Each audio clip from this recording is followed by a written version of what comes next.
noise you chewing on them.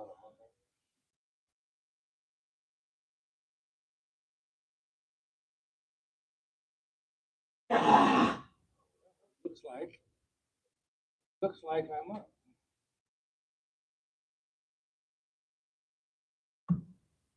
You're looking at me. Yes.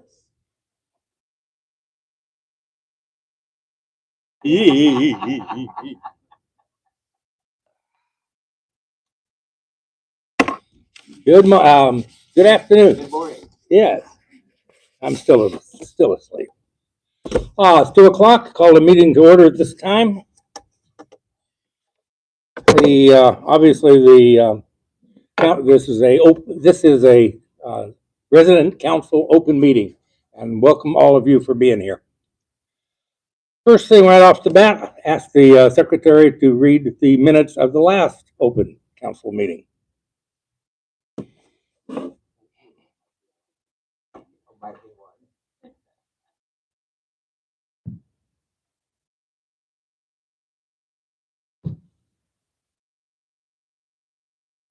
Hello, everybody. Good to see everybody. Okay, this is, it's working? That's good. Okay. Okay, this is minutes of the resident council open meeting on November 20th, 2024. The meeting was called to order at 2 p.m. by President Orrin Benedict. Board members present were Orrin Benedict, Mara Jammons, Diane Swing, Ken McMullen, John Gray, and Gary Peterson. Robert Huber was absent. There were also 41 residents in attendance. The minutes of the meeting of October 23rd, 2024 were read and approved as read. Diane Swing, the treasurer, reported that the balance in the Employee Appreciation Fund is $23,660. Income for the month included $1,043 from resident contributions, $1,045 from contribution boxes, $112 from the general store jar, and $40 from the yard sale. The total is approximately $4,000 less than this time last year. And end of year lump sum contributions need to be received prior to November the 30th, 2024. There was no report from the building committee. Ken McMillan announced that the next Board of Trustee meeting will be held in December, and a report of that meeting will be presented to the residents at the January open council meeting. There was no report from the grounds committee. The meetings of this committee will be held prior to the open council meeting in the future. There being no further business, the meeting was adjourned at 2:25. Respectfully submitted, Mark Jammon, Secretary. Okay. Thank you.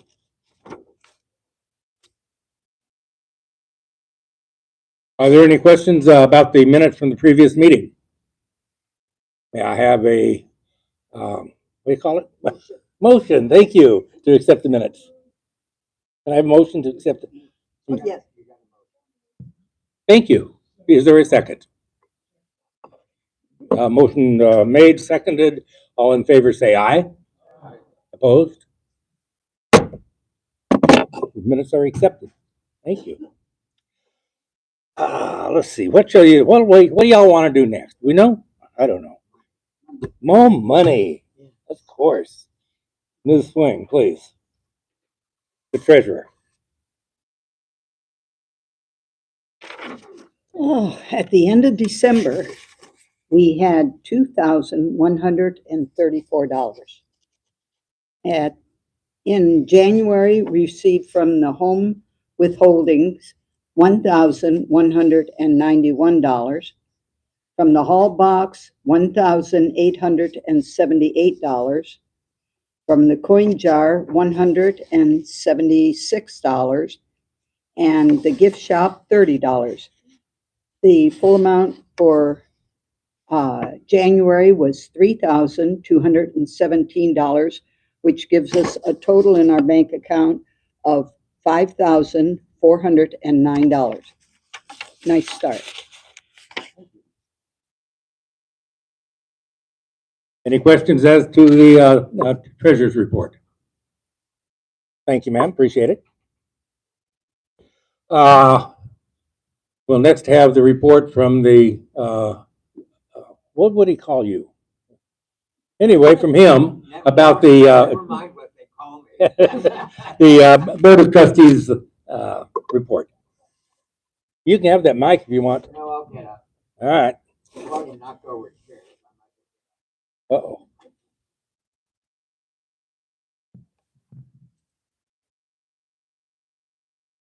Look at him go.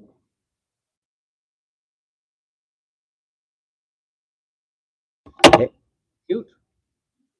Tasting.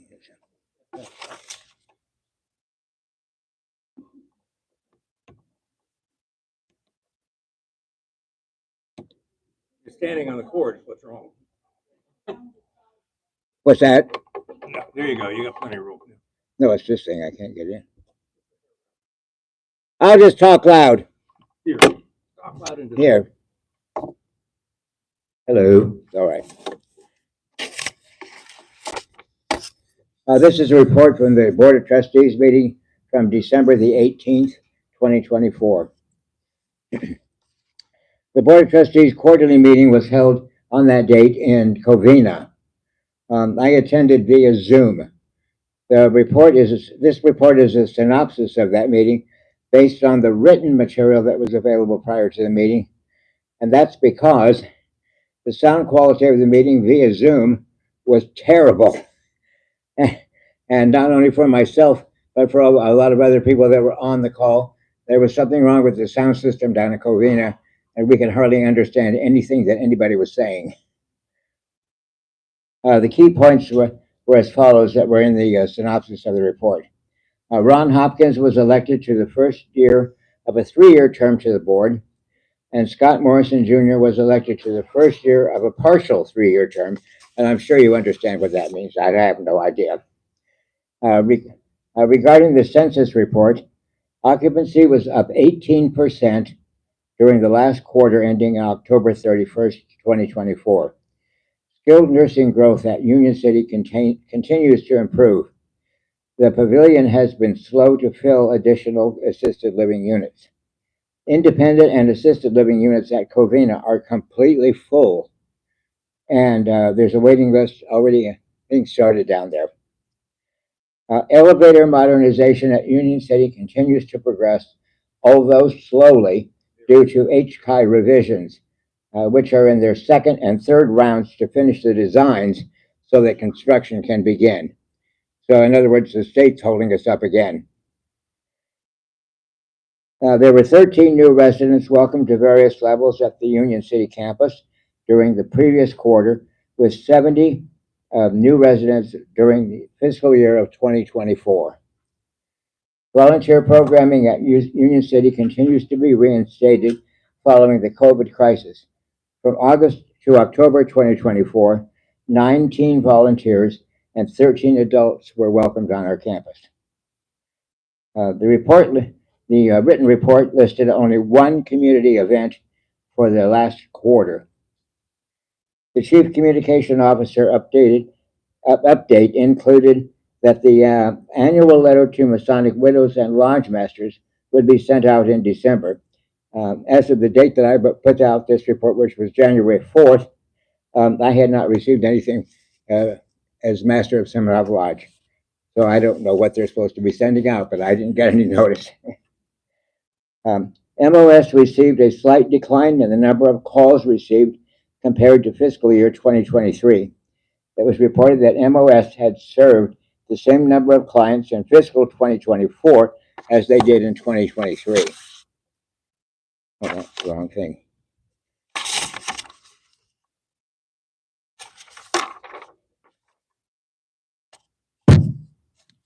Sorry. A comment was written regarding our blue box usage. It was reported that this has not been used much currently. It seems that residents feel more comfortable dealing directly with staff. I don't know if any of you are contacting staff directly, but that was the written report in the annual and that communication with the trustees. Following the break, I have to say this. Following the break for lunch, the sound continued to be inaudible, and I finally had to log off. The complete report of the meeting can be found in the binder of the representative to the Board of Trustees, which is in the file cabinet on the fourth floor in the library. And if you need to see that full report, there's nothing secret in there. You can ask me for it, and I'll show it to you. It's 97 pages if you want to look at it. One thing that was not covered in the report, and I did speak with Terry about it, was the solar project on our campus. According to Terry, that has been put on hold for now for two reasons. First, they want to get the elevator situation straightened out here in our buildings first. And that the cost keeps increasing on that because of the delays coming from HCUC. And secondly, the feasibility study for the solar project was in the six figures. Just to study it was in the six figures. And it was determined that the priority needed to be the internal elevator project first, and then they'll keep working on the solar project and the new location for the outdoor degree site. Does anybody have any questions? Yes, Bill.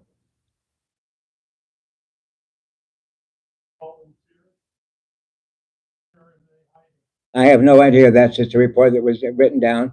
I guess if you want to find out, though, yeah, Kim's office is in charge of volunteers. I don't know if they're in Lorber or in Wallenberg or where they are. Yes, Richard.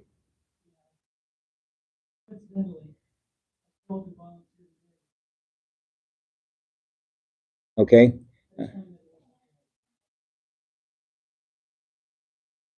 Well, he was just saying that he had met with a volunteer today, and they have no projects going on right now. So I will check with Kim and find out exactly what the volunteers are supposed to be doing, or are doing, or even if they may not be on this side, they may be mostly in Lorber. I don't know. So I will check and I will get back to all of you as soon as possible. Any other questions? Yes.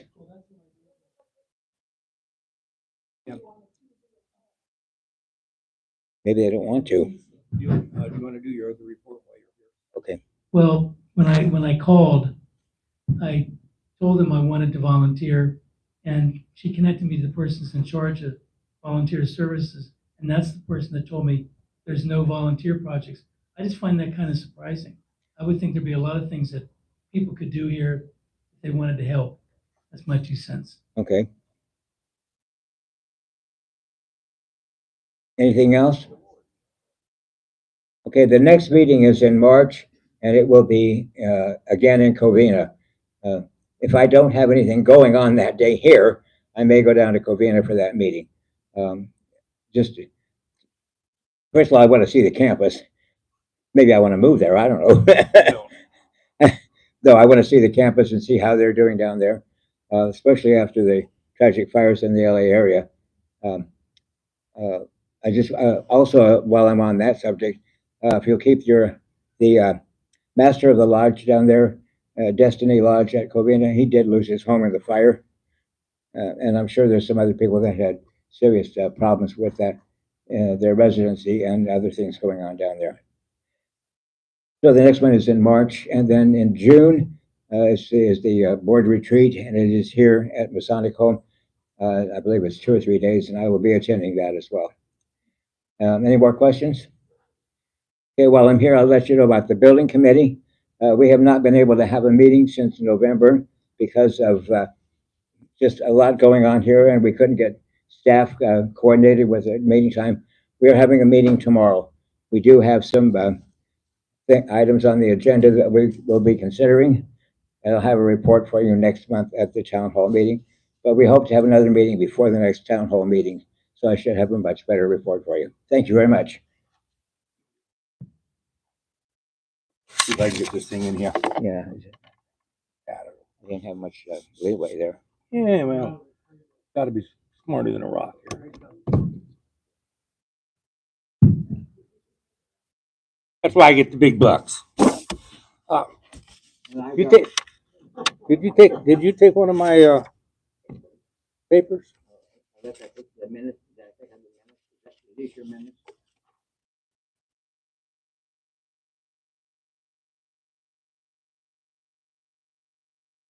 Oh. Gonna fire me? No, I'll let you read them. Nuts. I have the report from the grounds committee. We haven't had a meeting for a while. But at our last meeting, some of the things that came up, and it was a very productive meeting. We had the whole group there, and we had a lot of good ideas and suggestions, some of which were prominent signs should be posted for new people, that for the purpose of new people coming to the campus to better direct them where they want to go. If the gate guard just says, well, go up there and turn left and look for a building, they're not going to find the front desk. They're not going to find South Mall. They're not going to find the, what do you call it? Thank you. You read minds. The loading dock, or if they wanted Acacia or Pavilion, the signs just are inadequate for a new person. They won't know. Additionally, along that line, it was suggested that the gate guards, because being talked to, we found out that some of them have never been on the campus. They can't direct people. They don't know where they're going. And so I think the gate guard should have a tour of the campus prior to their going to work for directing people coming aboard. So that was discussed, and we thought that was a good idea. We'll see if it goes anywhere. Still, an ongoing problem is the leaf blowers in the mornings. Too early, too loud, too much. The time could better spent, we thought, in less blowing of the leaves and more active maintenance and pulling weeds and beautification of the grounds as far as the landscapers go. The fence area along, what is it? I'm trying to think of the street name. What's the boys? Demalay Drive. The fence there with the wires that go up and down, they're starting to sag and look bad. It's probably not a safety issue at this point, but it does look bad, and they're getting weak. They're getting, and so we're recommending that those wires be straightened up and tightened up. There is. I'll just read it. There's a project for plant infill to replace where the movable kitchen was. I guess that's starting to look pretty worn down and bad. I don't know. I personally have not seen it, but they say people at the meeting that it's looking bad, and they want to get that beautified, if that's a word. Now, there's a mulching project that's going to go on behind Seminoff. Again, I think that's good.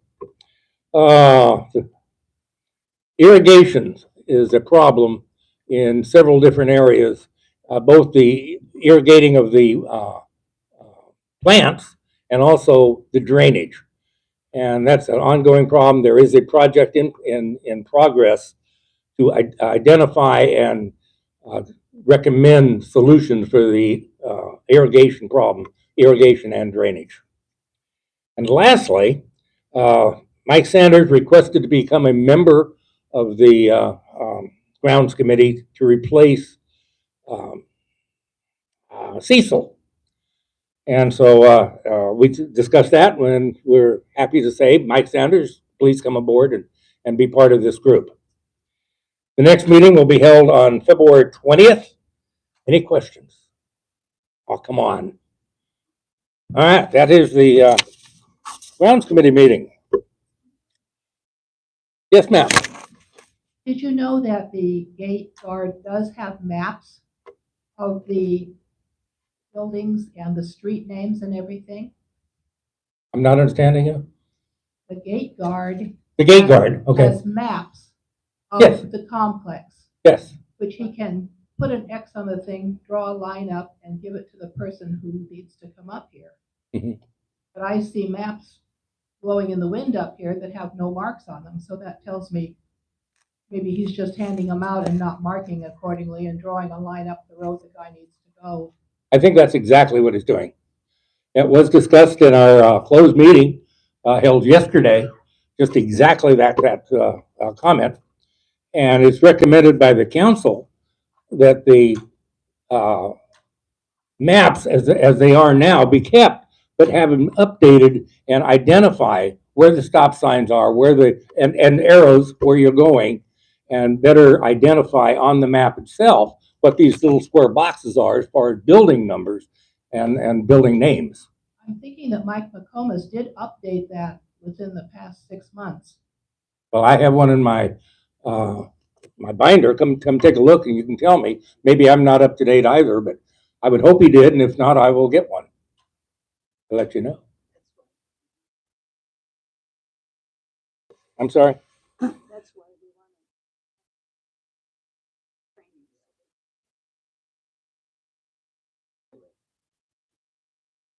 want Here, tell everybody, because I can't hear you either.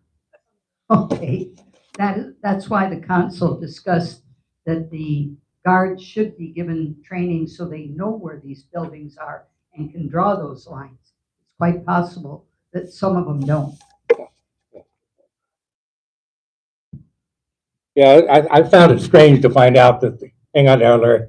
I found it strange to find out that the gate guards, some of them have never been up the hill. I thought that's just silly. Yes, Larry. Last September, I brought that up to the town hall because I chased a delivery person all over the campus trying to get him relocated after the guard said he won a goose chase.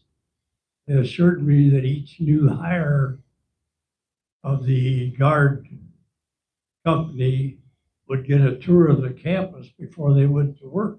Yeah. What happened to that? Yeah, I think I just addressed that a few minutes ago. Well, no, I addressed it to the town hall in September. And they assured me at that time that the new hires of the guard company would get a tour of the campus before they go to work. So last town hall, last September, that was supposed to have been on the agenda. What happened to it? Okay. Apparently it didn't, and we will get on it. Thank you for bringing that up, because anyway, thank you. Any other questions? Yeah, folks, we need your input. We need your questions. We need your concerns, both in the different committees here at the Open Council. We are here for you. Hang on, Linda. And so please be involved and let us know. Yes, Linda. It's not only the gate guards, it's the ambulance people too. Because I have been in an ambulance several times where they did not know where South Mall was and got lost, even with my direction. Well, the way that is supposed to work is whenever we have an emergency vehicle coming, they're supposed to be met at the first stop sign by facilities in a golf cart type thing and escorted. If that's not being done, that is a problem. How long ago was your last time that it was an issue? Several weeks ago. Yeah, it will be addressed. Who's taking the notes? Thank you. It's in the minutes, and we're going to look at that. Thank you. Yes, ma'am. Yes.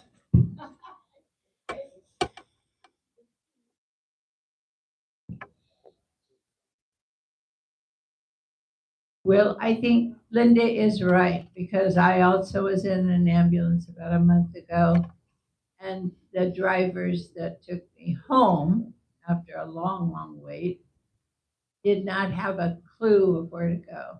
They did not ask at the gate or anything. Mhm. The guy just waves them through and gets all the way up to the first stop, and they both looked, and there was nothing said for at least a minute. Thank you, ma'am. And I Appreciate that. said, "What's going on?" And they said, "We're not sure how to go." And I said, "Well, don't go straight. That's Acacia. Go left, turn left, go up the hill, all the way up to the hill, and you're going to have to go way up the hill. He hit up by Seminoff Lodge. They didn't have a clue about that either. I had to get almost open the doors. The guy got out and started walking around to find the place. Yeah, that's how we found Mhm. Adams Building. Well, you know, it's one thing for emergency vehicles with their lights on coming aboard. Those are the people who are supposed to be met. As far as people coming from the hospital, returning, that's normally not an emergency. They don't have their lights on, and they don't get the escort from facilities. The front desk does need to, front desk, the front gate guard does need to stop the ambulance or whatever if they don't have their lights on, and make sure they know where they're going. And we will look at that and we will find out why not. Okay. Any other questions? Well, that's a pretty good time. We got 4 minutes left. Yes, ma'am. Hang on. Here she comes. Chug, chug.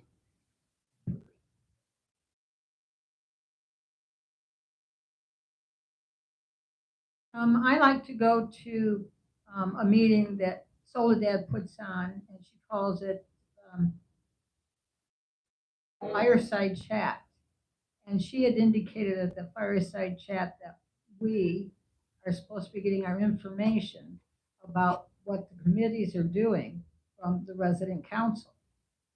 And I would say that this is the first time that you've reported pretty much anything from any committee meeting. So I appreciate that. And all the committees that are there should be reported to us by you guys. So I just wanted to say that's nice that you did it this time. Please keep up that and go to and find out the information that we should get for the other committees. Thank you very much. I do appreciate that. Okay. And then the other thing, I have this is our open meeting. That is correct. Now, I do not, I know why the theory is to have it televised so people who cannot make it here can be involved about it. However, it does open this meeting, which is supposed to be a closed meeting for us and our resident council, is broadcast to anybody that wants to watch it on television. Or can't get here. That would include staff, that would include management, and I just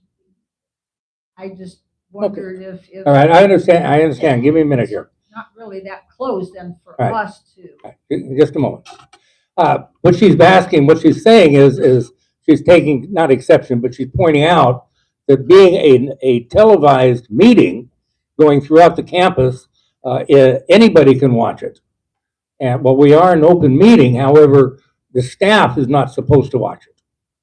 So I would have a question for you guys. I'd like to show hands for an answer.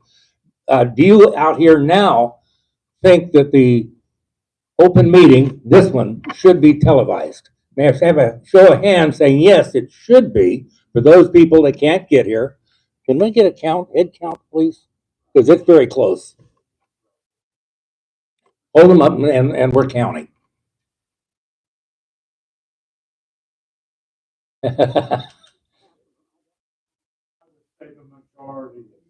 Well, that's nice. Okay, thank you. How about a show of hands of those that think it should not be televised? Okay, it is pretty well overwhelming that it should be and will continue to be. But I think it's a good question, and I think I will bring it up to Soledad. However, we are out of time. All right, I'm sorry. We only have a half an hour, and I got a whole lot of people that want to talk, and so I can't have one or two.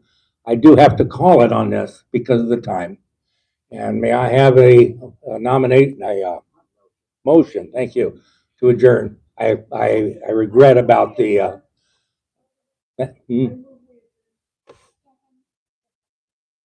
Moved and seconded by what's her name over there, and we are adjourned. And next time we have this, we'll discuss whether we should start earlier.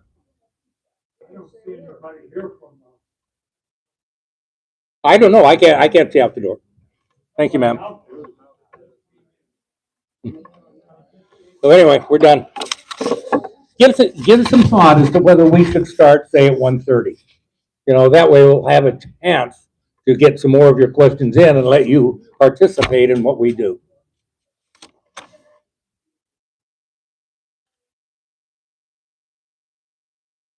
Who are you? Oh, We got 4 more minutes. well, I don't have a clock. Yeah, we've already. Go ahead and talk. I mean, nothing's official. You adjourned it early. I'm sorry? You adjourned it early. I adjourned it on 2 o'clock on that because it's the only timepiece I had in my hand. I don't have a watch. I don't have a phone. I have to go on the clock on the wall.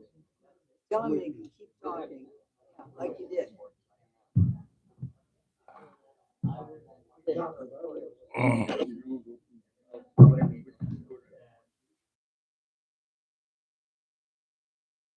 What did I do?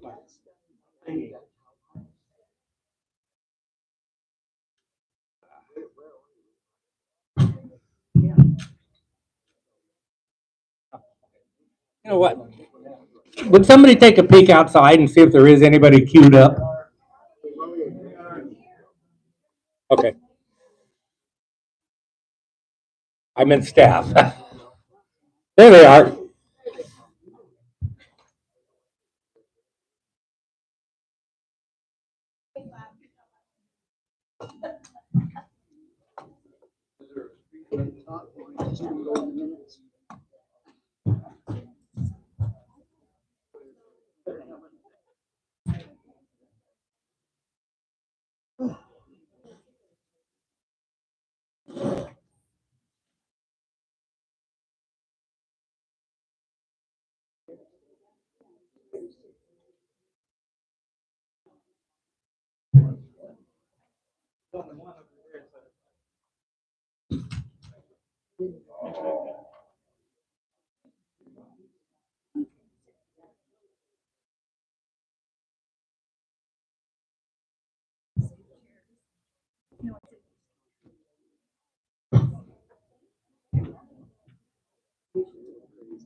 Very relaxed.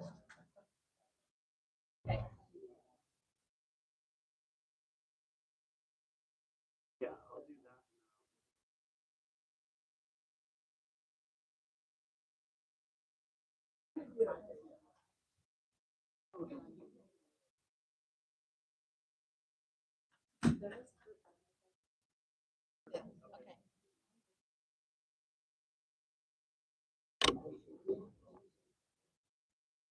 Good afternoon, everyone. Good afternoon. We're going to go ahead and get started. We might have some of the directors and supervisors coming in as we start moving on. Happy New Year! And this is our first meeting of 2025. So welcome all. We have a lot of things to get through, a lot of announcements. We have a lot of updates for you. So what I would like to do is remind everybody that questions at the end, okay? Questions at the end, and listen carefully because sometimes the same question is repeated 2 or 3 times. And in the essence of time, we want to make sure you guys get to your dinner time or what have you. So we will leave questions to the end, okay? So I just wanted to give a couple of updates. I wanted, and Terry couldn't be here today, but she did ask if we can fill you in on a couple of things that have been happening in the communities here and in Covina. So we are happy to announce that Covina SNF has finally received the Medicare certification. So yay to them. as she put it, this is something we probably won't see in our lifetimes. We only get to see this once in our lifetimes because it's such a process. So we are very happy for Covina that now have the Medicare certification, and they are also having a little bit of challenges with staffing. So once we have staffing up and running, in skilled nursing, they will start bringing in more residents. Right now, I think they have what, eight, Chris? Eight residents in skilled? Eight residents in skilled. And now that they have Medicare certification and they fill out the positions that are vacant, we will start bringing more residents in over in Covina. Slowly but surely. Okay. The next thing on the agenda is I brought this up at Fireside Chat, but I wanted to give everybody, we didn't have as many people as we do today, a little bit of an update. I'm sure you've heard from your neighbors in Adams that we are having some flooring issues in Adams, and we are working with the contractors to get that resolved. So I've spoken to all three floors in Adams. I have sent out, Terry sent out a memo to notify the residents in Adams. We've notified the families in Wallenberg that all their floors are going to be replaced. As you can imagine, there's a lot of work to be done. That means we have to bring out 5 residents at a time in Adams.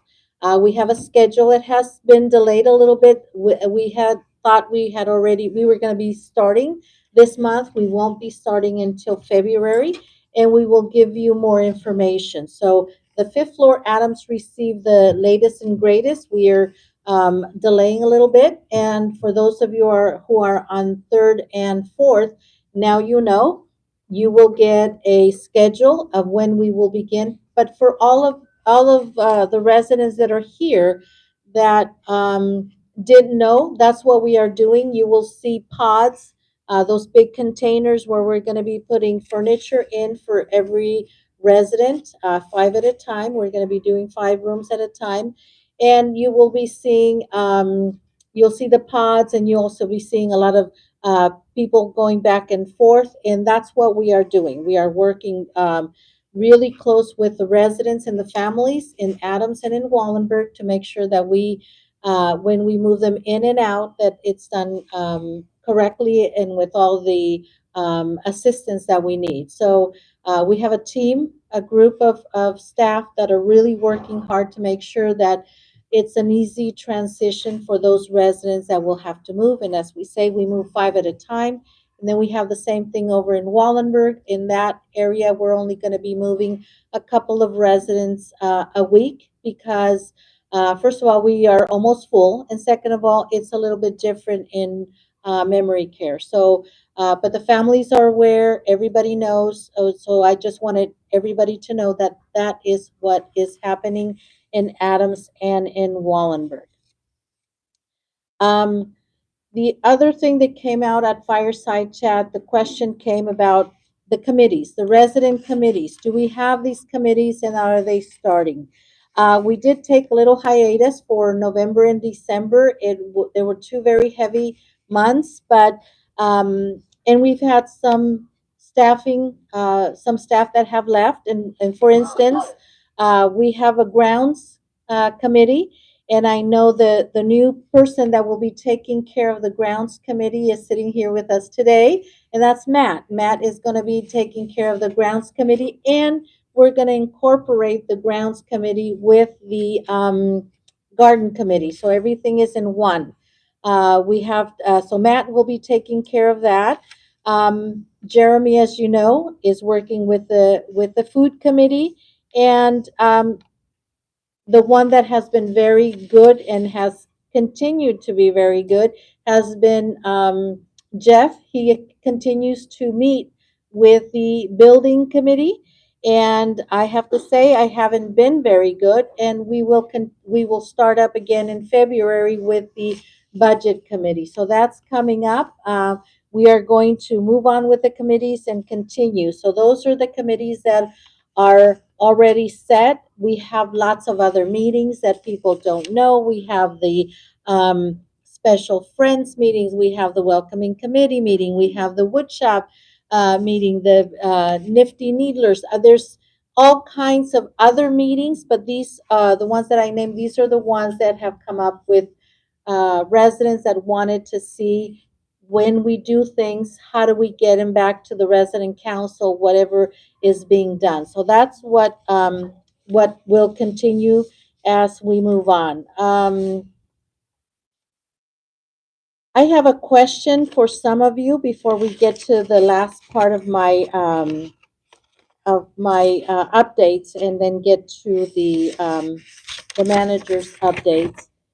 How many of you are diabetic residents? How many of you? Hands. Diabetic? You need diabetic? Okay. Lots of us, right? How many of you, when you go to lunch, dinner, when you go to the dining room and you have your choices to choose, and you have that always available menu?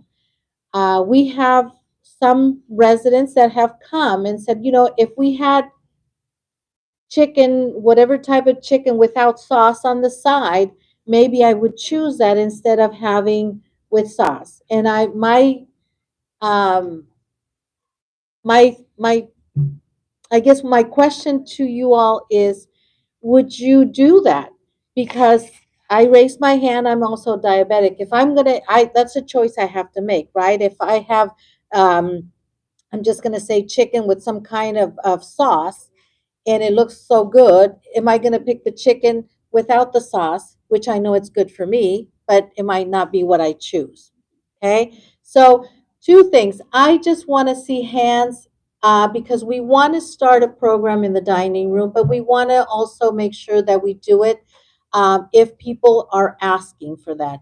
If you want a diabetic friendly, let's say we have there's a sauce or the pasta with sauce, and you rather have things separated so it would be easier for you, then you just add on whatever you want on the sauce, whatever sauces they might have, or do you want it all together? How many of you would like it separated to make a better choice? Hands.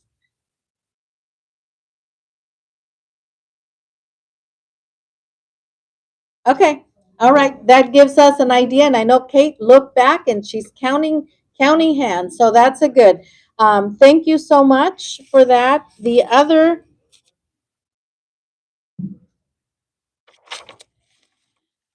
thing I have is, and this is going to be my segue to our next update that we have, our manager that will come and give his updates, is, as you know, Jennifer McGray is our employee engagement committee supervisor or president or liaison. Um, and she did a donation drive for the people down in Southern California, for the fires, all the people that have been suffering all those fires. And I just want to say thank you to all of you, to the residents of Acacia Creek, residents of Masonic Home, Acacia Creek staff, and Masonic Home staff. This is just because the generosity, those of you who went to drop off things over on the First North Nurses Station, it was just falling with tons of items there. We had Jennifer send this. We had about approximately or over 30 bags of donations. 30 bags of donations, along with dog food and cat food and blankets and all kinds of things that she and her husband took down to Southern California.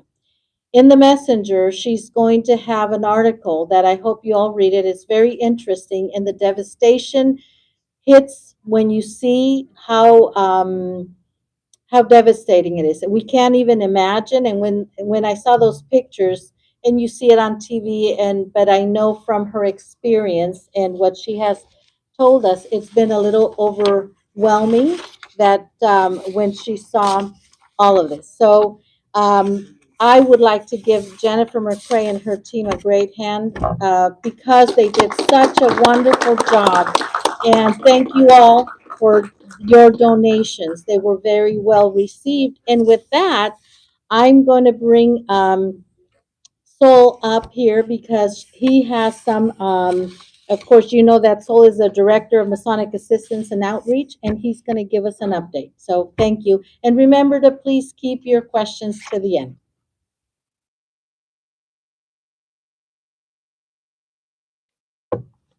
Thanks, Soledad. Afternoon, everyone.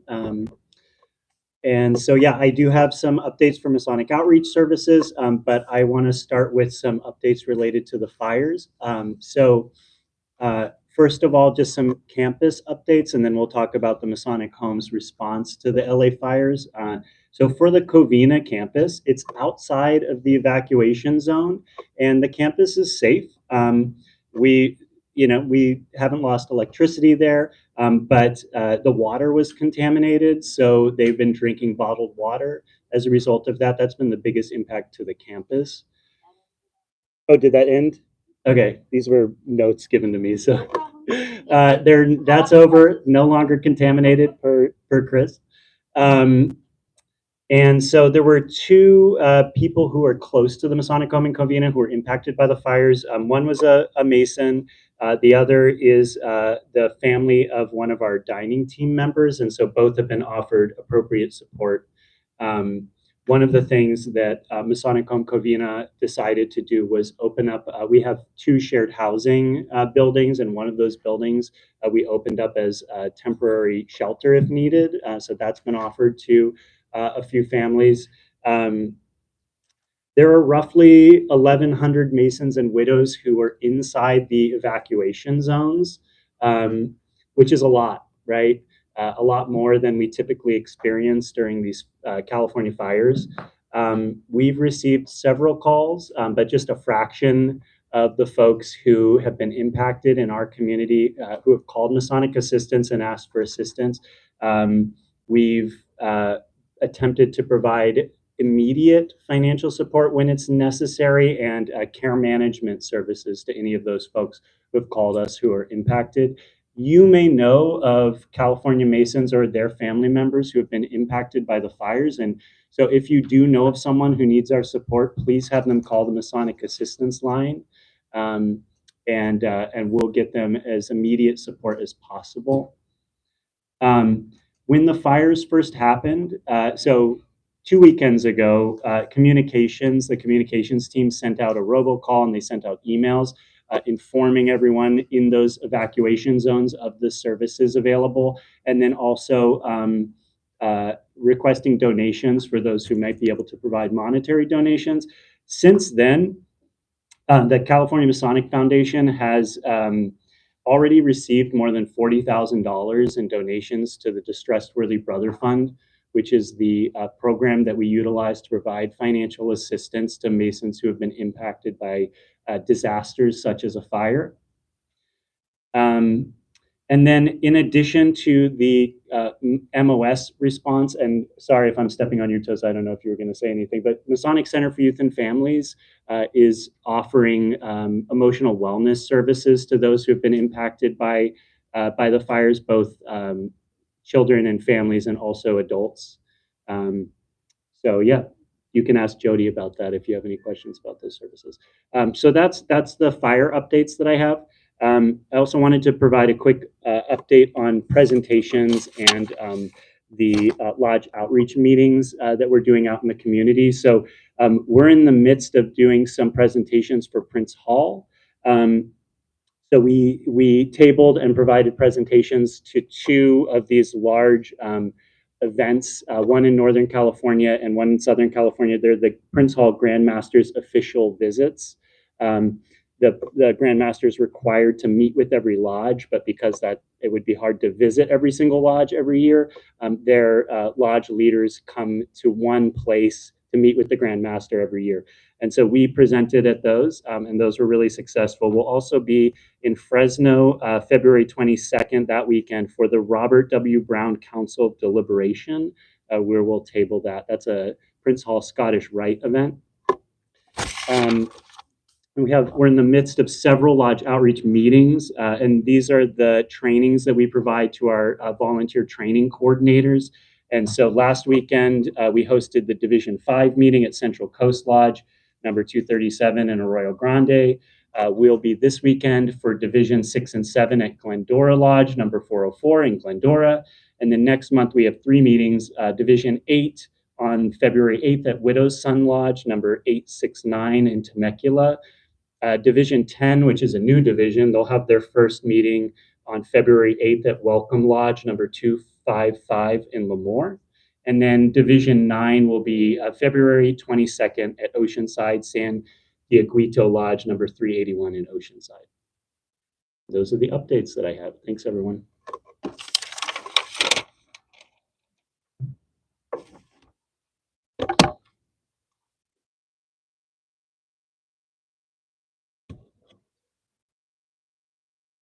I think I got it.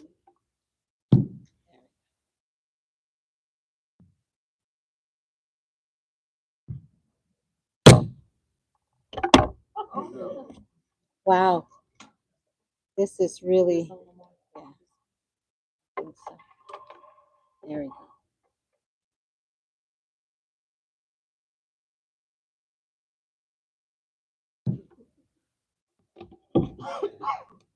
All right, thank you. Thank you, Kim. All right, I'm going to introduce you to Jody Mickle. She is the MCYAF Program Manager, and she's going to be here to give us an update and do some introductions today. Welcome, Jody. Hi, everyone. We'll play the Can You Hear Me game. Is this okay? No, closer. Am I better now? Okay. Hi. So thank you, Saul, for reminding everyone that we continue to offer our support to our clients and the greater community in Southern California for those impacted by the fires, the devastating fires. We did have some staff on colleagues on our team that were really in the red fire alert zone.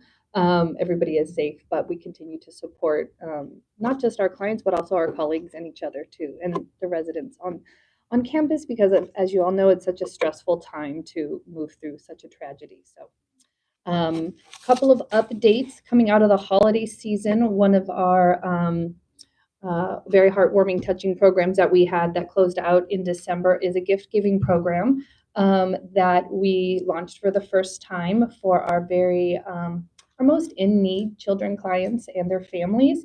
We were able to partner with a local lodge in the Bay Area to provide requested gift items for some of our clients who come from low income, no income families.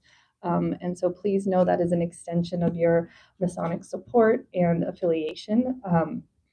And this month I'll be doing a bit of traveling to support our local Demolay and Job's Daughters through some of their adult leadership conferences. So next time I hope to have an update on how that went for everyone. However, our main update that we're very excited about MCYF is to welcome back our dear colleague, a familiar face to some of you, Janine Heisler. She is our new full-time permanent clinical director of services. And take a bow. You might recognize Janine. She's been with the Masonic Home since 2017 and a part of our MCYF staff as a clinician. In 2021, she returned to private practice, but we were still very lucky to consult with her and contract with her to serve our clients and the residents. So we're very, very thrilled to have her back to oversee our clinic on campus and our clinical services. Some fun facts about Janine, all appropriate, I promise. Janine has been a clinician, a licensed marriage family therapist clinician for over 20 years. Before coming to MCYF, she was a clinical director at the Y for 6 years. And she has a lovely dog that I'm sure she's happy to tell you all about. So if you see her around, please say hello. And thank you all so much.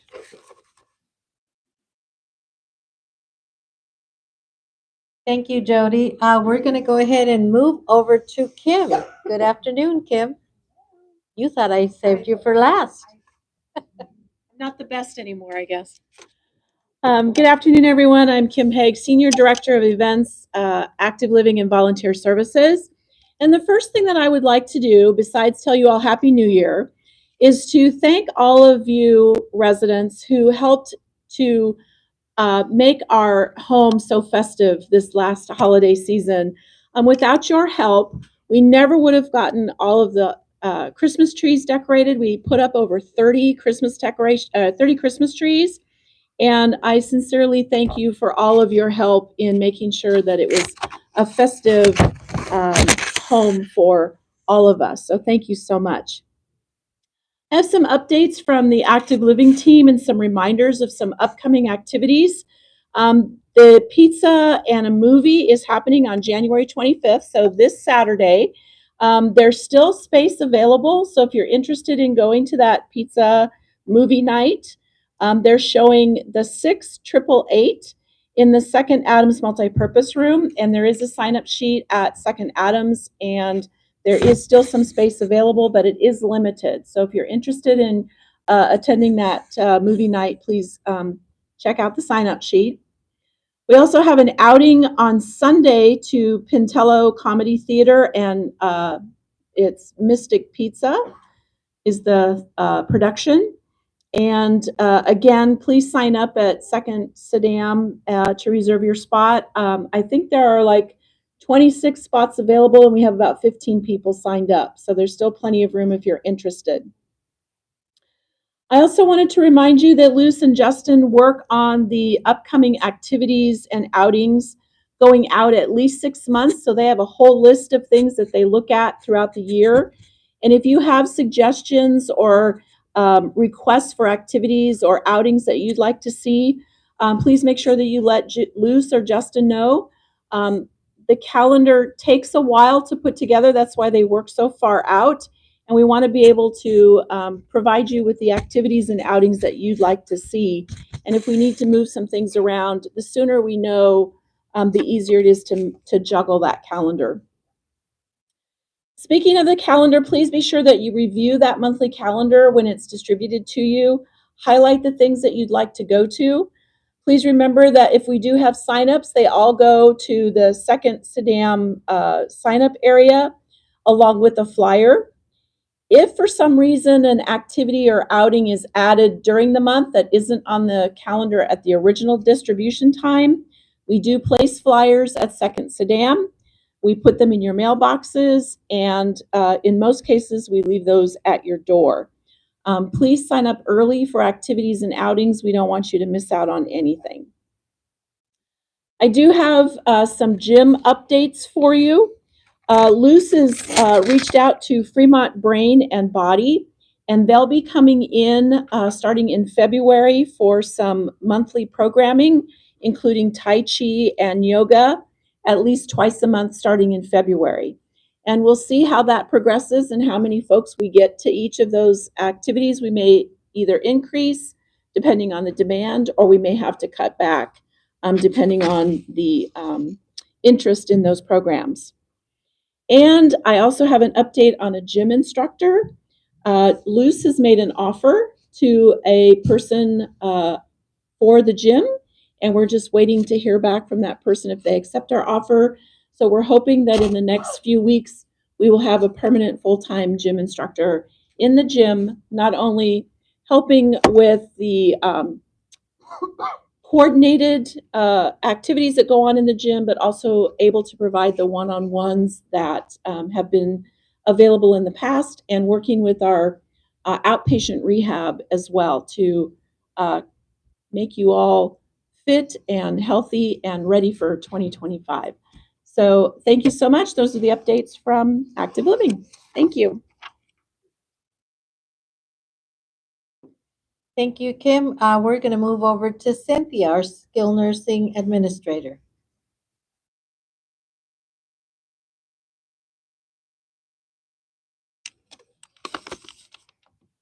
Good afternoon.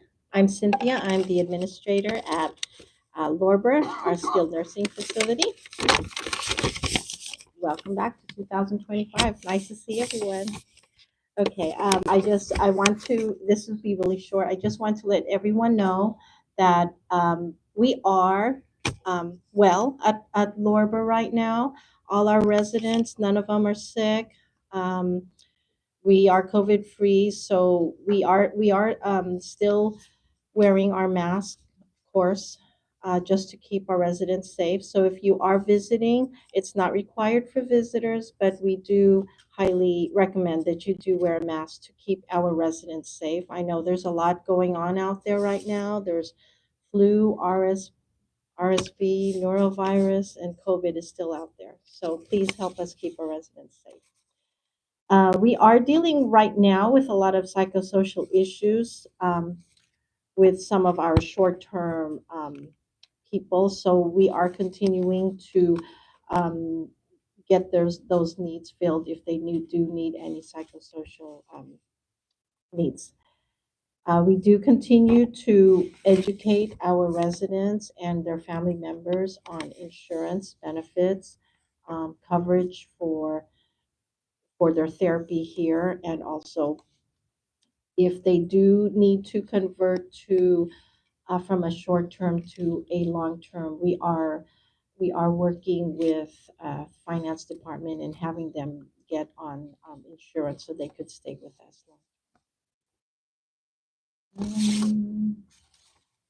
Outings, we continue to do our outings, especially today we had an outing to Market Broiler. I even spoke with one of the residents. She was really tired after her outing. She enjoyed the fish and chips that she had ordered and loads of fries. So we do continue to do our weekly outings. We choose maybe about 3 or 4 residents to, or however many can fit on the van. So we do ask them to go out just to get some air, eat at a nice restaurant, and enjoy the food. Our outings, we have 2 more outings. One will be to San Pablo Casino, and the other will be to Round One Bowling. Also, we are going to have a Valentine's celebration and a few more music performances. And that's the only updates I have. Questions to the end. Thank you. Thank you, Cynthia. We're going to go ahead and move on over to Kate. Kate has some updates for us, and I know that she brought something, and you all have the new always available menu. Please look at the health and healthy part of it. That's where it's we've added some stuff. And again, when Jeremy brought this to me, this has all been part of their food committee. So remember, the dining room has really been trying to have residents participate. So the residents here on the independent and assisted living part, the food committee continues, and all this is brought up to the food committee, and they go through it, and then they bring it for me. And this menu, always available menu, will start next on the 28th, right? On January 28th, that's when it will start. And keep your eyes out on this. And again, this is something that they worked with the food committee to bring this up and have it ready for all of you. We also have the dining services now going over to the pavilion and meeting with the pavilion residents. Kate goes once a week. Caleb goes once a week. And then they have the food forum over there and the food committee as well. So we're trying to make sure that the dietary team, is seeing residents in different areas. They have the dietitian over in skilled nursing, and Dee is doing a great job meeting with Kate and her team for Wallenberg residents. So everybody is aware the food is the same everywhere in all different areas, but we want to be able to provide to answer questions and to provide feedback and get feedback from the residents as we move forward now that we are in the kitchen, and we have our two new chefs, Caleb and Joe. So that has been an added plus to the community from what I see from the happy or not, and Pavilion is also going to get a happy or not kiosk so they can write in there. You know how you do that, or when you write a comment card, they put it in there. So I get that once a week. So I know, what the residents' concerns are. And if they're happy, it also tells me there what has come up. So one thing that I did want to bring up once again before I give the microphone to Kate is on some of the comment cards that come my way. They're we know that sometimes whatever, maybe the vegetables are too crunchy, they weren't cooked well enough, or maybe they're overcooked, whatever the situation may be. We want your comments, and we want you to continue the comments, but as I said before, comments are always welcome, negative or positive. The only thing I really want to urge you to please don't do is, I really think the chicken was tough, you morons. That's not what we do. Tell me that the chicken is tough. I will give that to Jeremy. I will talk to the team. Tell me that the sauce didn't have salt, or that the vegetables were too either too soft or not soft enough, whatever that may be. But keep those negative comments away from the comment cards. I think, as every time I see them, and I hadn't seen them in a while. I had not seen them in a while, and they're coming back and slowly creeping up. I just want to remind you, I appreciate that you tell me this, they missed the boat on this one. But let me know what it was. It too tough, too sweet, too tart, whatever it is. But we want to keep away from calling people names. They're here to do a job, and they're trying really hard. But I don't think putting things like that in a comment card is not what we're all about. So I really do appreciate deleting that or keeping that to yourselves. If you want to come and tell me, this is how I feel, come and tell me. I'm more than happy to listen to you, even if it's a negative comment, but please try to eliminate that from the comment cards. I really appreciate it, and I think it's important. Okay? And with that said, I'm going to give it to Kate. See what else she has. I think I took all her thunder, but I will let her speak. Come on up, Kate. Hello, everyone. My name is Kate Arabejo, and I'm the dining room manager. For those of you guys doesn't know me, so just a couple of things to add on what Soledad said about the always available menu, which is right in front of you guys. Is we also put the extensions where you guys can call. And if you guys can please call like at least an hour ahead, in that way when you come to the dining room, your order is already ready. We put names on the extension so you guys know who you guys are calling, who you guys are leaving your message to. Okay. And then yeah, so we added the heart and healthy, which is if you guys are very conscious with your food. If you want steamed vegetables or you want steamed fish, you have that one available. We add balsamic vinaigrette for dressing. Um, Also for the hamburger, for those who wants bacon on it, then we added that option as well. Also for baked potato, if you guys can call at least 1 hour or 2 hours before the dinner, that would be great as well.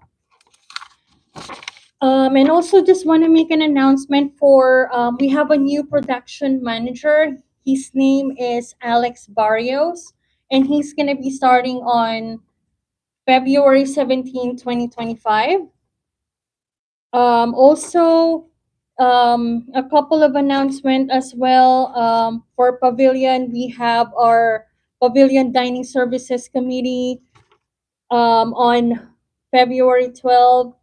On February 13th, the next day, we have Dining Services Committee, and that's in Adams Sunroom, second floor at 2 p.m.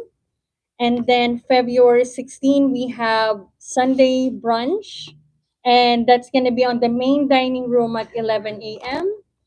And then we have on February 19th, we have lunch and learn right here in auditorium. I think that's also 2 p.m. On February 26th, also Pavilion Food Forum is also in Pavilion, and I think that's also at 2 p.m. And I think that's it for me. Thank you guys, and nice to see all of you guys here. Thank you, Kate. And we have one last one, and he has never presented before, but today is it. Jeff is wanting to pass the baton to Matt today. Matt has some updates from Facility Services. So we are welcome, Matt. Yes, we saved the best for last. Is that what you heard? Oh, questions are last. Questions are best. Hello, everybody. All right, so just a couple of quick items. We had some issues with the parking lot lights outside of Lorber and Adams. At the moment, that is currently resolved. There's still a little bit of work that needs to happen, but just so you know that we do take these things seriously. You know, when we have issues with anything that involves resident and staff safety, we try and address them as fast as possible. So that is one issue we have being resolved. As far as some of our capital projects updates, we have the 5-room renovation that we're doing. We're updating the cabinets and whatever, what have you, for these 5 rooms. At this point, we are on track to have those completed by mid-March. Oh, sorry. Get a little bit closer there. Is that better? All right, let me start that one over again. So we have the 5 rooms that we're doing the renovation on. So we're doing an actual full remodel on these rooms, cabinets and new fixtures, etc. And we are on track to be completed with that about mid-March. So we're trying to get that done as soon as possible so we can get some new folks in here. For the Siminoff building, this year on Capitol, we're going to be replacing the HVAC system for the lodge, the foyer, and the chapel as well. So we have all that equipment on ordered. We are hoping to get installation late spring, early June, or early summer before it really starts to get too hot in there. The MCYAF house, we're going to be redoing the siding on. The plan will be for, late spring or when we don't have any issues with rain and weather upcoming. We also have, for transportation, some new golf carts on order. I know some of those 6-passenger carts we drive around for all of our little events here have been around for a little while. So we got a couple new ones on order. The auditorium and Saddam, the entryway here, we're going to be doing a replacement of the flooring. They have not yet picked out the carpet. That's still in committee, but that is ongoing and will be happening sometime this year. And the last thing Jeff wanted me to share was at the South Mall. We've been having some issues with that door over the years. So it has new hardware. I haven't seen it hiccup on me yet, so I think we finally got it figured out. And those are the updates. Thank you.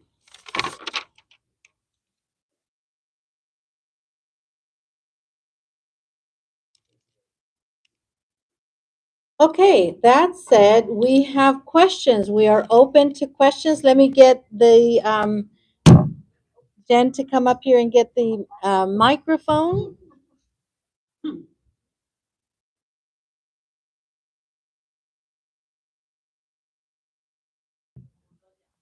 I have a question for Saul. I was wondering, seeing as MOS lives here, maybe a lot of us Masons would like to make monetary contributions for the people on the fire. I didn't have jackets and things to give, but I'd be more than happy to help out. I don't know how the money situation is with MOS. It did a lot with me when I came here. And anyway, I would love to do that and help children and anybody here wants to do that. That's a good idea. Really? Can you hear me? Yeah. That's really generous, John. So the foundation is collecting monetary donations, and the easiest way to do that is to go on the website. But if you can't go on the website, it can social services help with that? Yeah, we can, So yeah, so we can have social services or Marisol help out with that. I know Jesse's looking at one more thing I have to do. But what we do is we can connect you. If we need to do it through the website, they can help you do it. Marisol can also help you do it. And just come and see us, John. I know you sound like, what am I going to do? We will take care of it. We just want you there beside so you can tell us how much money you want to donate. Thank you very much.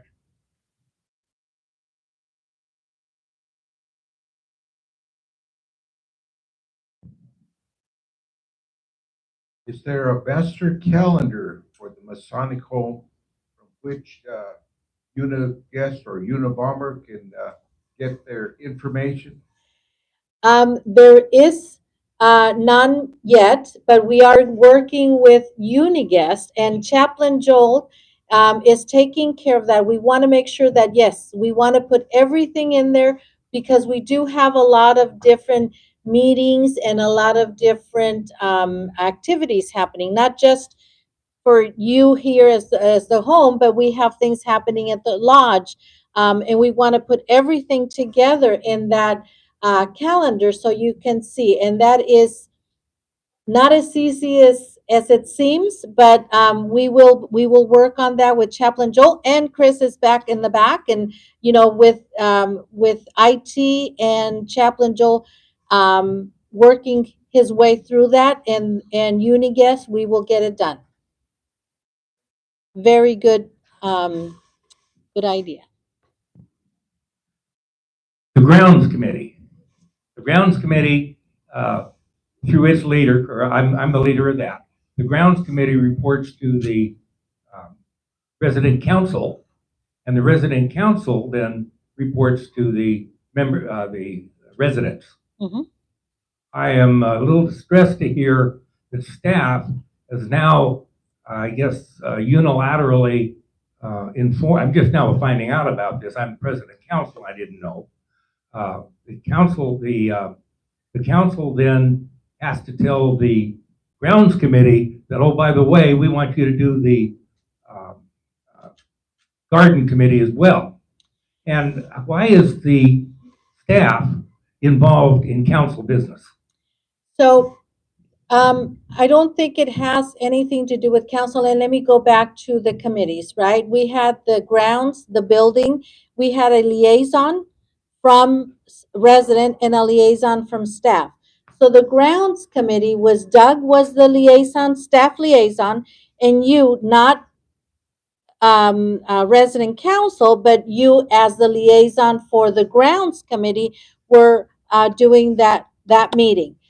What we did is because we don't have enough manpower, so to speak, to have another committee for the garden committee. So the garden should be part of the grounds committee.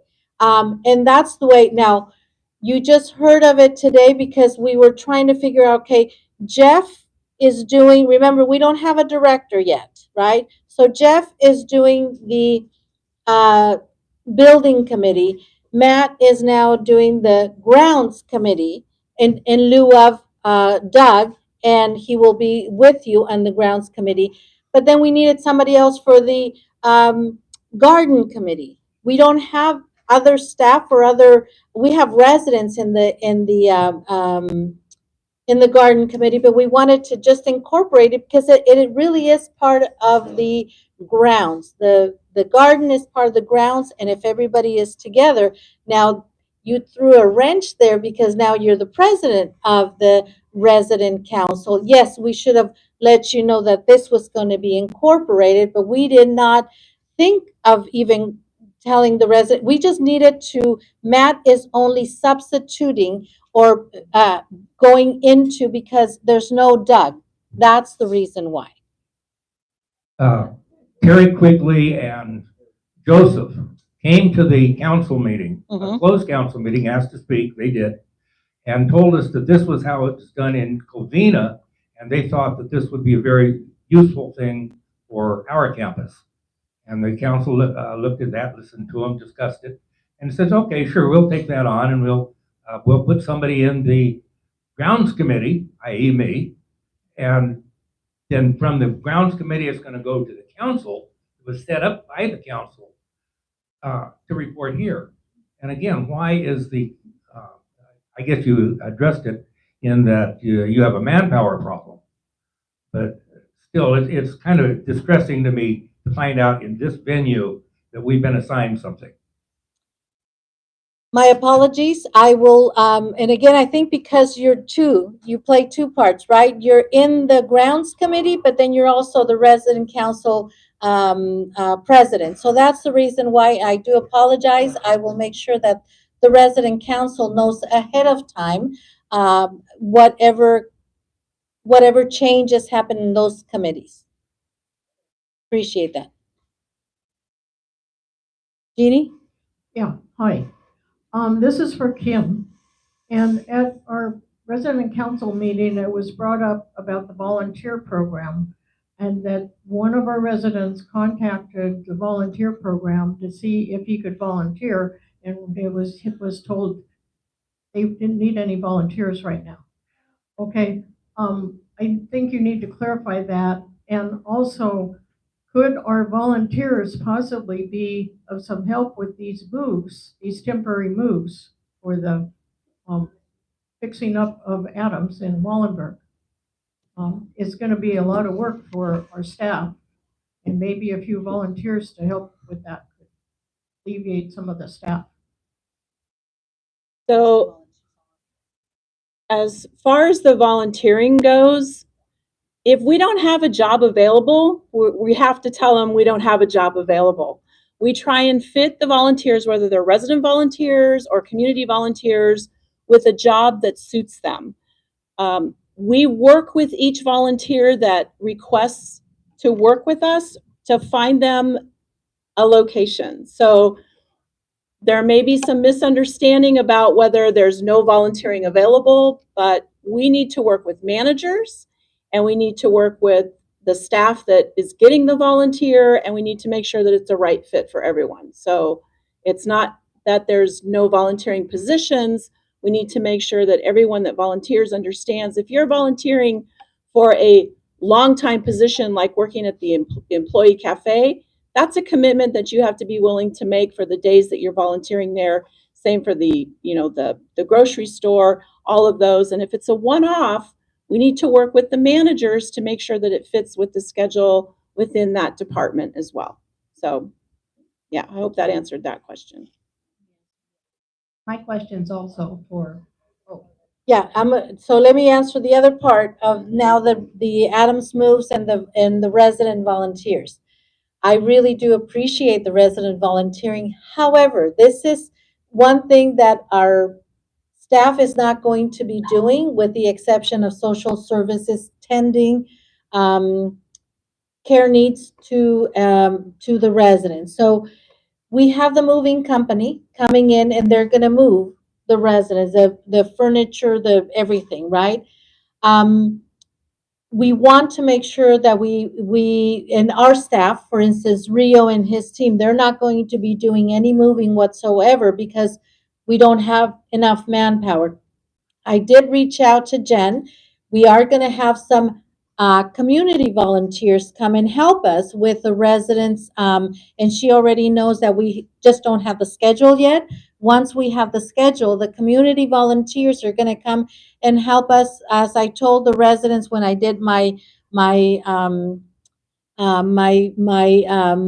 information to the Adams building, the 3 floors, you're gonna pretend you're going on a trip.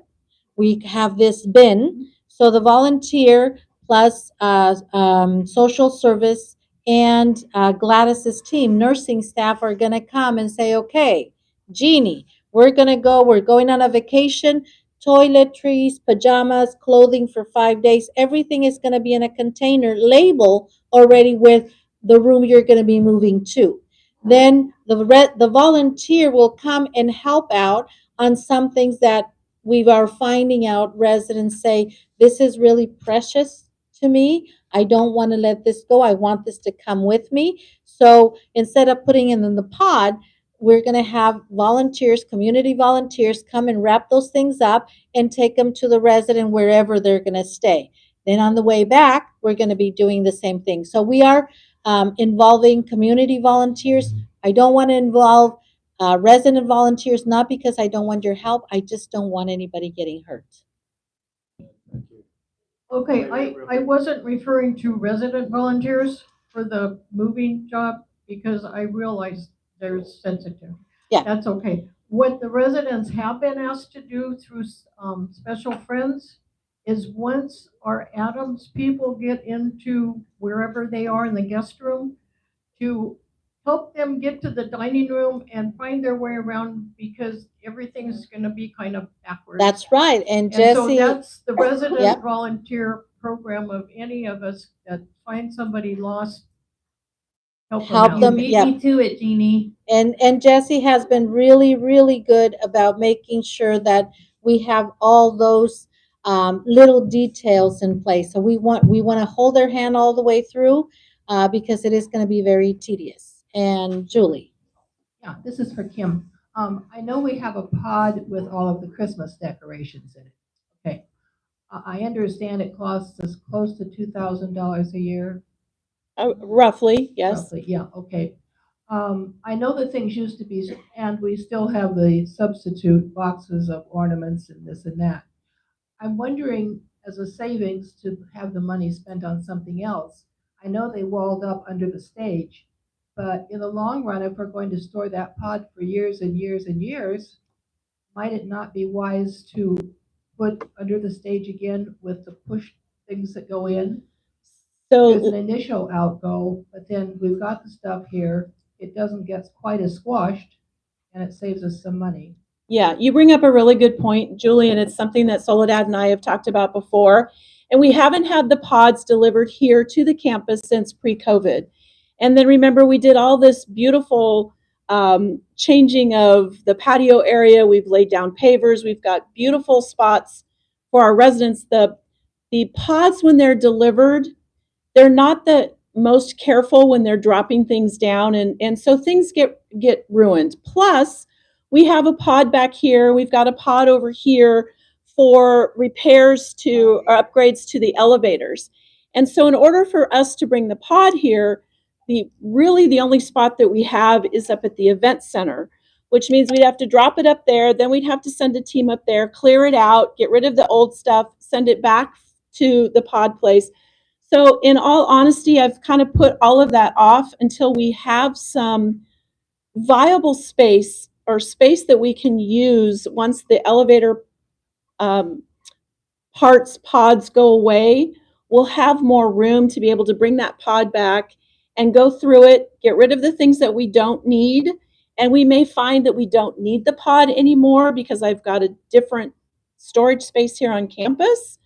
And some of those things we can start going through. But for right now, it's not something that we're going to do in the immediate future because this elevator project is taking quite some time to get through. And I think those pods are going to be here for a few, at least another year, I'm guessing.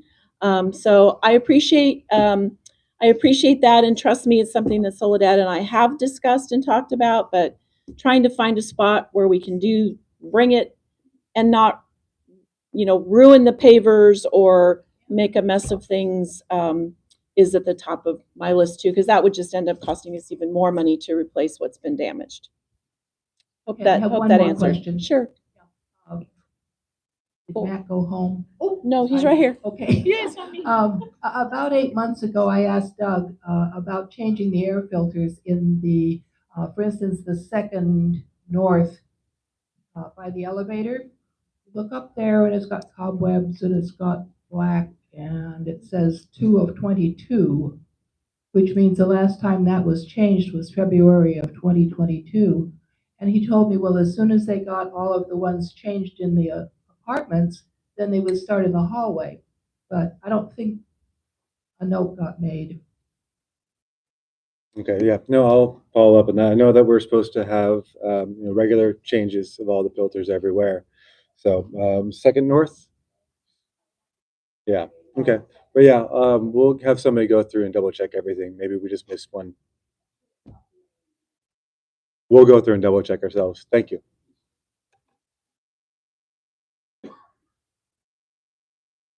I would like to know why we have to eat in 60-degree weather in the dining room. It has changed for 3 months. It's been below 70, as low as 63 degrees. Okay. Matt, have you had any?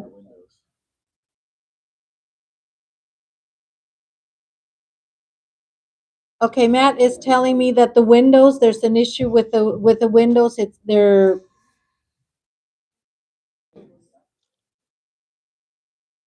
So yes, I have seen some issues with the dining room being a little chilly in the mornings. Um, Part of that is kind of a every winter deal, and then you'll notice that every summer it gets a little warm too. The windows are part of it. They are what, almost 50 years old, single pane. They don't really do a whole lot of help to keep the heat in or to keep the heat out. So even when the system is running all night, we made adjustments so it ran continuously. It still would not keep up with the drop in temperature when it's really cold out like it is the last couple of weeks. I know you said months, but that is one of our tricks with Saddam. Right, I know that, but why do we have to eat in cold weather? We might as well be eating outside. Um, and Bob, again, it's the wind, as he's explaining the window, there's nothing that they can do to raise the temperature because they tried that and it's not working. I think at this point, it looks like that's probably gonna be something that we put on the capital budget for next year or the year before, but there's nothing that they can do. The other thing we can do is bring in some portable heaters in the morning. I just don't feel that's a safety. That would be a safety concern for me with people with walkers, and that would be what I think. But I will bring this up in our meeting and see if we need to start doing something about the entire dining room, and which we've done, but now this is windows. And that's an HCI project, so you know what that means. Just letting you know that it wouldn't be administration not doing their thing. There's a lot of other things that come with that. Thank you. One other item, why do we keep running out of food? For 3 years now, it seems to be a normal, I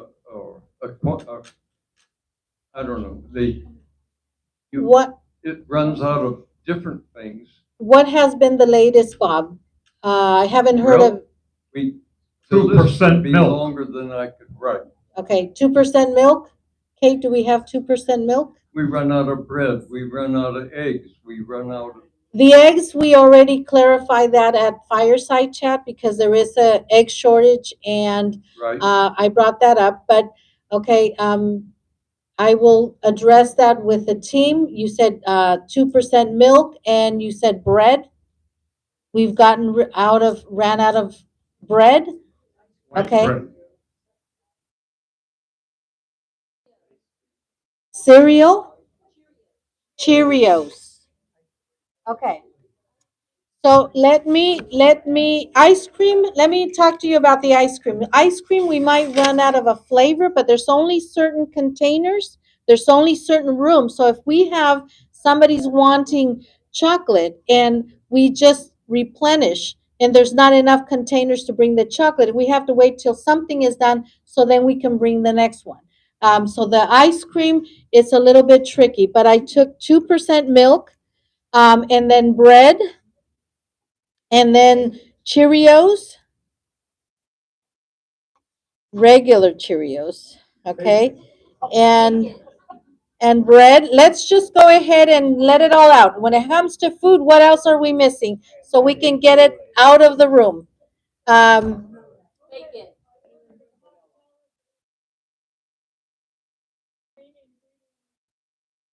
Okay, okay, all right. Anything else that we're missing in the dining room?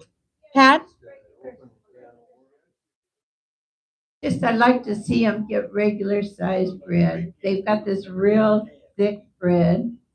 It's not, they put that for a sandwich, all we're eating is bread. And it's Okay, dry. so you want a thinner bread? Out of margarine, okay?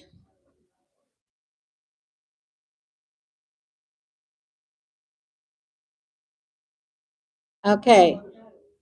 Yeah, I got the avocados. All right. Avocados? Okay, we got avocados. Lily? Richard has the mic. Go ahead, Richard. Well, mine is more a point of information than a question. It's for recreation. Okay. We play bingo Thursday and Saturday mornings and the first and third Tuesday of each month. All residents are invited and we have Richard's Big Shot Bingo and we have a lot of fun. So everybody show up there. Thank you for the PSA, Richard. This, Go ahead, Kevin. Is for Kate, and I should have discussed it at the last fireside, but I couldn't be there. So what happened is Hold on. Christmas Day at the luncheon, I went in there about 7:15. I'm sorry, 11:15, and all the tables were taken. They were either taken by people or by reserve. And I think maybe the reserve should be set for residents, not the families. It's great that we have the families, but I don't know if they all should come in at 11 o'clock. When they can take it half at 11, the other half at 12, and once they get after they can say, okay, you can still come, but we just cannot reserve a table on your own. And you're right, Kevin, you're not the first person that I heard that from. But thank you for bringing it up. You're right. I'm going to work with Jeremy and Kate, because we did have a lot of reservations, a lot of family reservations, but you're absolutely right. If we can't reserve for everyone. We need to leave half of the dining room or what have you for our residents. We have to have limited space for guests, because what happens is then we have lots of guests, which I'm glad that we have lots of guests, but we also have a lot of residents that don't have guests, and then if you didn't make a reservation, there's no room, and it should be residents first. You're absolutely right. So we will make sure we manage that a better way. I did hear it from a couple of other people. Thank you. Before the next question, I just want to say, Sol and I do see all of your hands. So I see us giving the looks like me, but we will get to you. We just have the whole room with a lot of hands. So give us just a moment. Hi there, I'm Lily, and it has nothing to do with this, but I can't stand it when there's no monitor that goes around cleaning up the Christmas stuff. In the reading room, or rather on the second floor, there's this cover that was from Christmas sitting on the table. And on my floor, there's Christmas things still all over the place near the dining room area. I just want to know if there's a person that goes around cleaning any of these old Christmas. Okay, so Lily, what I did this morning in the managers meeting, I did see that in Adams as I did my walk. I did ask that they do work orders, if they can't get to it, that we do work orders so we can get that down. I did ask of the managers to get, there's not one person, but it's a combination of each department is responsible for, you are responsible to put them up, you're also responsible to put them down. So I did I did see that, and I did remind the managers this morning that they need to bring all the Christmas stuff down. In fact, we're going to remove those little bows on those lights as well. That's part of the things that we have to do. Thank you for bringing that up, David. Donald, sorry. I spoke, I spoke to Marisol about this yesterday, but I noticed the black vans that they take us to medical appointments with, the drivers are operating their cell phones in their hands instead of hands off. And this could be a legal concern as well as a safety concern. Could we get some aftermarket brackets for them to put their cell phones in to take care of this?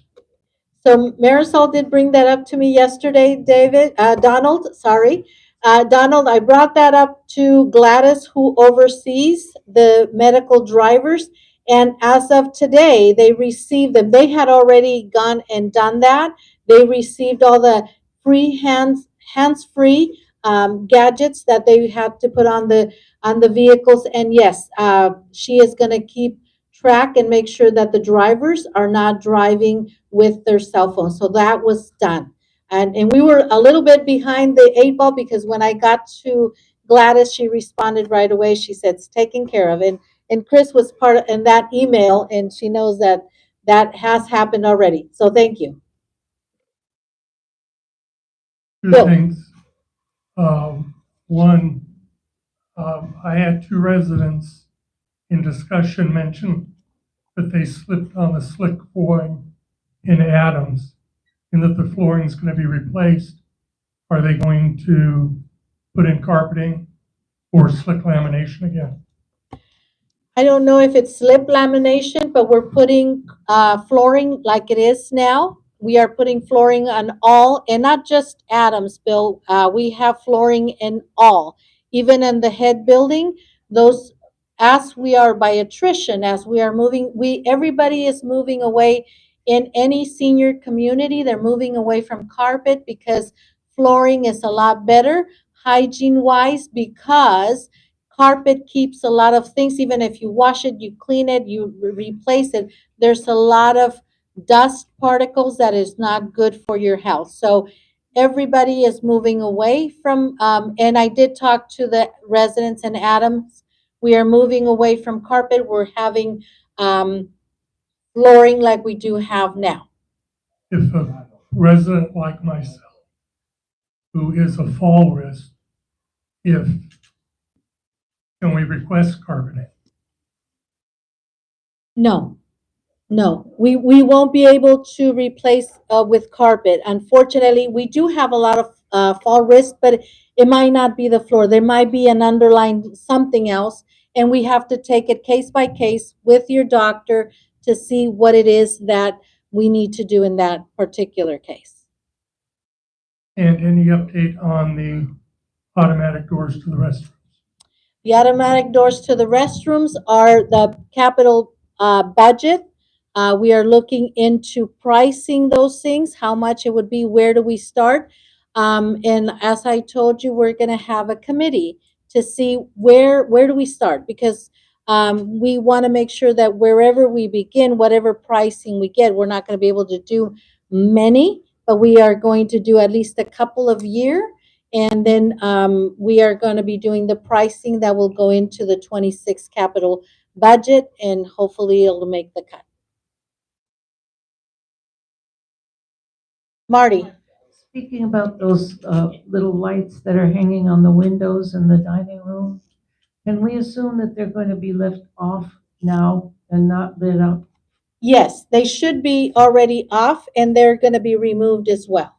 Oh, thank you. Okay. All right, I have Susan. two things. When you redid the dining room, did they vacuum up above in those top things that you have in the dining room? Where the And lights, update the these? lighting, I'm not sure. I have to go back and check. Is there a problem? Yes, because there's, it seems like every time I go in the dining room, my eyes water, my nose runs, and I leave the dining room and I'm fine. So it has to be something in the dust above there. Okay, I will The have, spider webs are up there. I have Matt here, so we will take a look and see, and we'll also look at the vents. Can we look at the filters and make sure that those are good? Okay, And the second one was about the holding devices. Will that also be the medical vans? yes, Ones? Okay, yes, good. yes, it's not just one car. It'll be all the medical, from what Gladys told us, it was all the medical transportation vehicles. Good, because they need them. Yeah. I have several things I want to bring up. One, I am in Adams and I'm on the 5th floor, and I know there is carpet down the center, so that's all going to be changed. No, the carpet in the center is gonna stay. The carpet in the rooms is the only thing that we're changing. Oh, okay, because I thought the way you said it, it was, wood was going to be all through everything. No, just in the rooms, in the Okay. apartments. Yeah.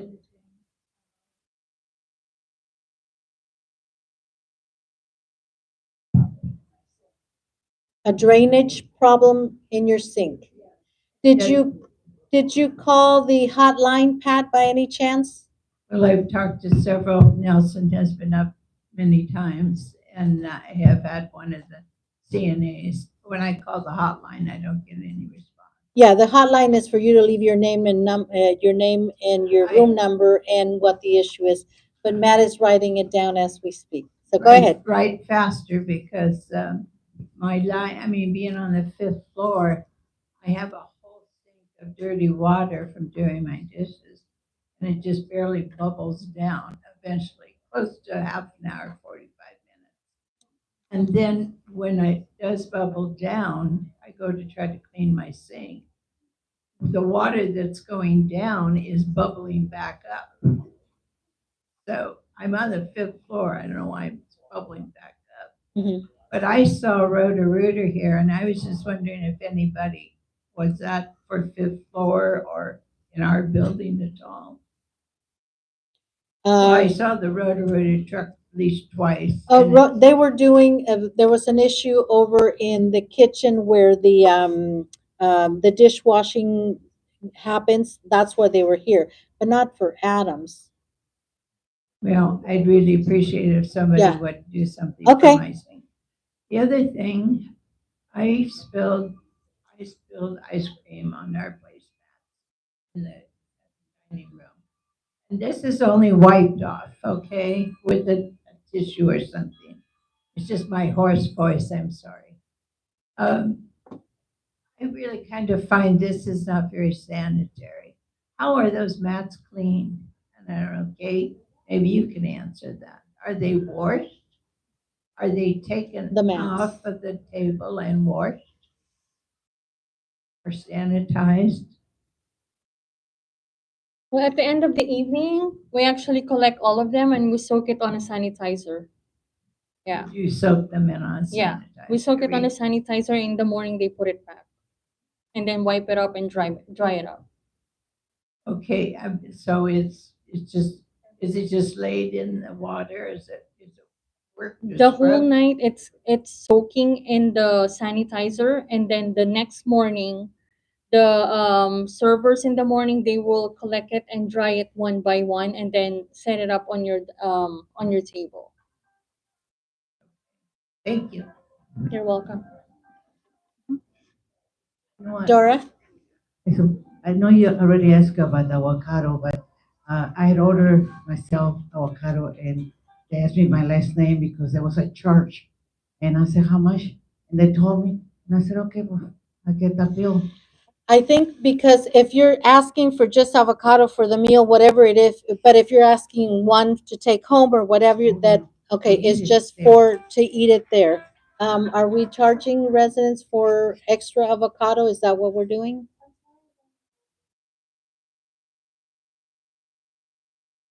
Oh, okay. One was for David and one for me, but this time he only brought me one. I took a picture of him to make sure to. So if avocado is in the meal, right? If that's part of the meal, then it should, but if it's extra, then we have to charge. But if it's one avocado for each of you, you know, you have to pay. But if it's a part of the meal, you don't have to pay. People order 5 or 6 things to take home. Do they pay too? Yes, they have to. They have to pay. Okay, so we cannot ask for an extra for that's not in the menu. No, if it's not in the menu, or you take what it, if it's in the menu, you want to eat it at home, you can eat that at home. No, I wanted to add it to the food. That Yeah, then it has to be it's an So extra. it's an extra. Yes. So who do I pay?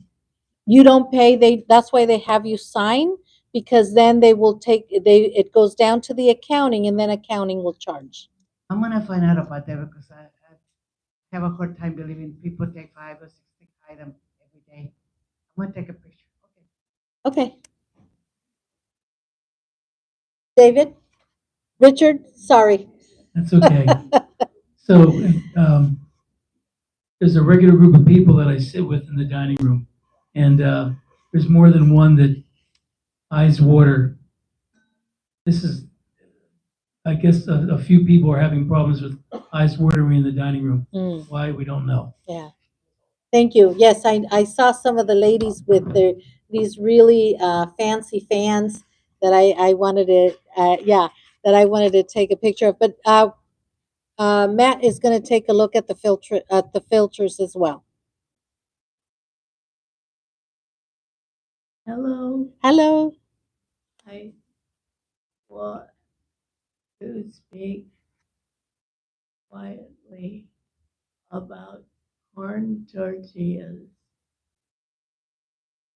We don't have any. And I have asked many times. And corn tortillas are part of Okay.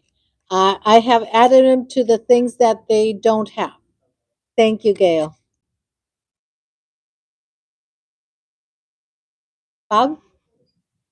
Yes, when they make the new, or should it be called revised map of the facility, I believe it should show which way the streets go and where the parking is when it's one way and someone comes in the other way.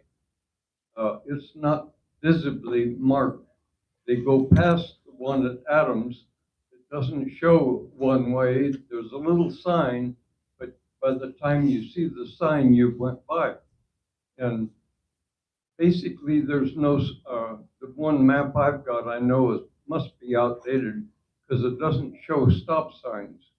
So when somebody comes in and they direct them, that map will be their guide. And once they leave the entryway, they're lost. Okay. Thank you. Good point. We'll check out the map and see what it reads. We didn't have stop signs 150 years ago, March. All right. With that said, thank you, everyone. Thank you for staying this long. I really appreciate it. And then we will see you back next month. Thank you.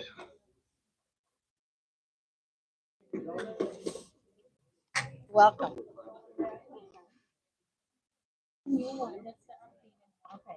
Thank you. Yes, sir. That area